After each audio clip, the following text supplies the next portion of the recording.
Nous allons aborder dans cette vidéo les aspects quantitatifs d'une réaction chimique.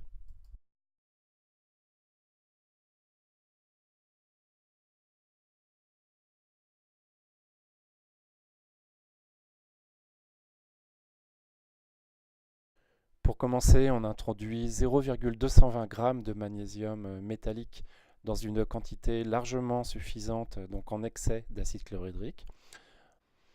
On observe immédiatement un dégagement gazeux. Le gaz est recueilli par déplacement d'eau dans une éprouvette graduée qui est retournée dans un cristallisoire qui contient de l'eau. L'idée, c'est de mesurer le volume de gaz recueilli à différents moments de la réaction, sachant que la réaction s'arrêtera quand tout le magnésium métallique aura réagi avec l'acide chlorhydrique. Et le signe de la fin de la réaction sera l'arrêt de la production de ces bulles de gaz. Donc là, par exemple, on est à 130 ml de gaz recueilli. Donc cette réaction chimique permet de montrer assez concrètement ce qu'est l'avancement d'une réaction chimique.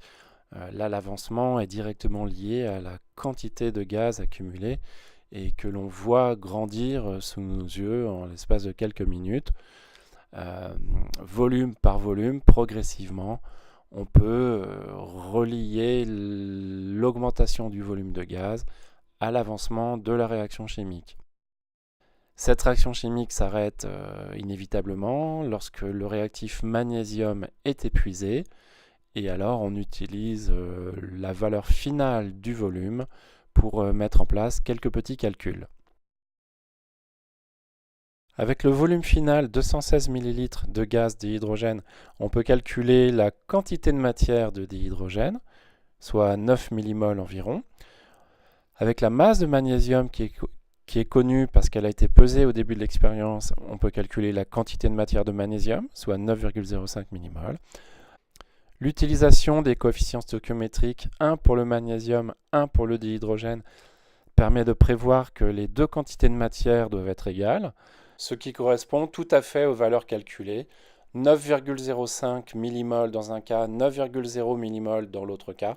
On a un très bon accord par rapport aux quantités de matière de réactifs consommés et de produits formés.